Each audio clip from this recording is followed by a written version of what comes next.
Bonjour, je m'appelle Rosalie Savard et je suis finissante à l'école secondaire de Donnacona. Dans le cadre de ce projet, je vais avoir la chance de discuter avec des jeunes de mon âge de sujets qui les passionnent et qui leur tiennent à cœur, dans le but de vous démontrer que les jeunes de mon âge, ils ont de l'ambition et surtout qu'ils ont une tête sur les épaules.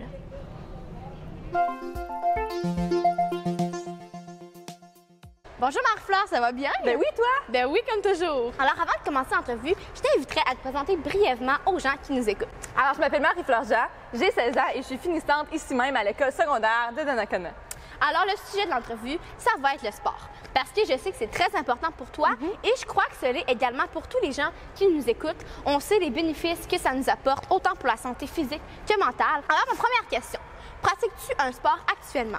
En fait, je fais du patinage artistique, c'est ma 13e année en enfant. Oh wow, 13 années? Oh, c'est super. OK. Bon, ben alors, qu'est-ce que tu aimes du patinage artistique? Pourquoi tu en fais encore après toutes ces années?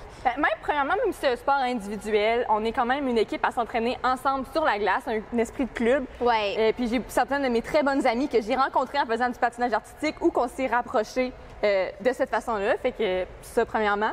Et en étant un sport individuel aussi, on focus sur vraiment nous, s'améliorer, se dépasser nous-mêmes nos propres limites, nos propres objectifs. Ouais. Donc, à chaque fois que je fais une figure puis que je m'améliore ou que j'en réussis une, la fierté que ça m'apporte, ça c'est égal à rien. Tu as l'impression que les réussites viennent de toi, là, tu sais. Exactement. Je comprends, tout à fait. Est-ce que tu as déjà fait des compétitions auparavant dans ce sport-là? Je suis pas une personne très compétitive. Vraiment, j'aime faire du sport pour le plaisir. Ouais. J'en ai déjà fait. Mais, par exemple, je dois dire que ça m'a beaucoup aidé avec la gestion du stress. C'est sûr. J'étais une personne assez anxieuse, nerveuse, puis faire des compétitions, c'est de gérer du stress quand même positif, parce que c'est du stress adrénaline pour bien performer. Bien sûr. Et que ça m'a vraiment aidé dans ce sens-là, mais j'en fais pas plus que, mettons, 1 à 2 par saison. Tu sais, tu fais vraiment du patin pour l'aspect agréable et le fun du loisir, plus que le but de te rendre loin dans le niveau. Non, parce que je suis pas excellente non plus, je le sais, là. Ben non. Ça se dit, mais... C'est tout à fait correct, puis c'est humble de ta part de le reconnaître. Fait que je fais des compétitions pour le plaisir, c'est comme un objectif pour s'améliorer. Puis, ben, sur le plan personnel aussi, pas juste au sport. Ça, c'est une belle attitude à avoir. Qu'est-ce que le sport t'apporte de positif quotidiennement? Bien, j'en ai parlé un peu, puis je trouve que les liens faits avec le sport, c'est des liens vraiment le fun. C'est une belle activité à faire, l'entraînement. Que ce soit le patin, mais ça peut être juste prendre une marche avec des personnes ou ça.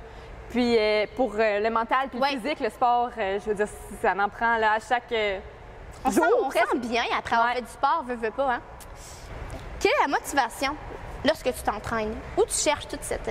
Bien, d'abord, la musique. Vraiment, c'est mais tu sais, une bonne chanson, ça donne l'énergie nécessaire, puis ça motive vraiment. Puis mon entourage aussi, quand j'entends des gens parler, dire « Ah, je me suis entraînée, tout ça », on dirait que j'aime ça. Oui. Moi aussi, tu sais... Oui, mais c'est ça, puis c'est de le faire aussi avec des gens, aussi c'est une motivation. Tu sais, au matin, tu parlais de tes amis, mais justement, si tu sais que tes amis sont là, bien, c'est une motivation aussi pour faire ton sport. Mais pas juste le patin, mettons l'entraînement à la maison, tout ça, bien, mes parents s'entraînent aussi, mes amis, puis je trouve ça le fun de se partager, mettons, de dire « Ah, j'ai fait ton entraînement hier, c'était le fun ». Oui. Mais ça motive moi aussi. C'est un sujet de conversation aussi. Oui, vraiment. Parfait. Y a-t-il d'autres sports que tu pratiques ou que tu as déjà pratiqués dans le passé? Dans le passé, jeune, j'ai vraiment essayé beaucoup de choses. Ma famille, mes parents, c'était vraiment important pour eux que je fasse un sport. On a essayé plein de trucs pour que vraiment je sois certaine de choisir qu'est-ce que j'aime. J'ai fait de la natation, de la nage synchronisée, de la gymnastique, du ski, du vélo. Vraiment, t'as touché à tout, là. Oui, mais en ce moment, c'est ça. C'est patin, course, puis entraînement à la maison. Oui, mais justement, ça m'amène aussi à ma question. Est-ce que la pandémie a affecté ta pratique de l'activité physique? Bien, ça l'a modifié, mais je dirais pas affecté. OK. Parce que le sport, c'est ça qui est beau, je trouve que ça se fait dans n'importe quelle situation, n'importe quelle condition. Exactement. Mettons, la course, tu mets tes souliers, tu t'en vas dehors, tu as besoin de personne, tu as besoin de rien. Fait que pandémie, pas pandémie, ça reste. Même si c'est. Quand tout changeait puis qu'il n'y avait rien qui restait comme avant, mais le sport est encore là. Il est resté. C'est pour faire quelque chose. C'est ça l'a changé, mais tu sais, comme l'entraînement que tu parlais, ça se fait très bien à la maison. Oui. Bien, il y a des vidéos qui existent sur YouTube, plein de choses avec Internet aussi, là, je veux dire. C'est en 2021, le sport. Tu sais, je pense que la pandémie, ça a été comme une raison pour eux d'arrêter le sport, mais je suis contente de voir que des gens comme toi ont continué. Puis je pense que ça peut être inspirant de montrer que c'est pas une raison d'arrêter. Non. Parce qu'on sait que c'est important.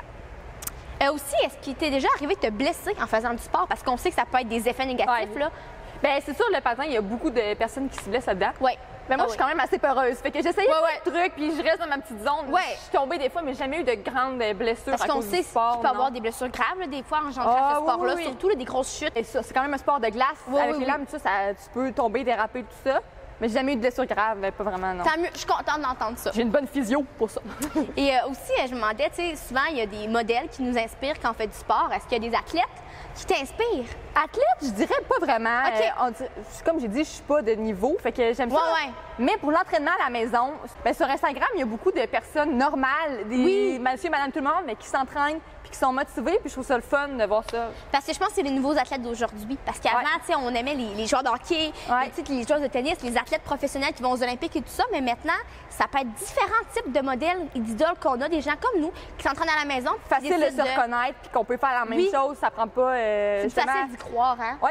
Je comprends. Bon, et pour terminer, y a-t-il d'autres sports que tu aimerais essayer prochainement, que tu n'as jamais fait, là? Bien, comme j'ai dit plus tôt, moi, je suis pas quelqu'un de vraiment aventurière. Je suis assez peureuse. Fait que les sports extrêmes, non, c'est pas pour toi. Vraiment pas. Mais je sais pas trop. C'est plate de même. Bon, mais non, mais c'est correct. C'est bon. Bon, ben merci beaucoup, Marie-Fleur, de ton temps. J'ai adoré discuter avec toi. Puis je pense qu'on va motiver les gens à sortir dehors, à faire du sport puis à dépenser leur énergie. Ben, je l'espère. Alors, c'était tout pour cette entrevue. J'espère que vous avez apprécié et on se revoit bientôt.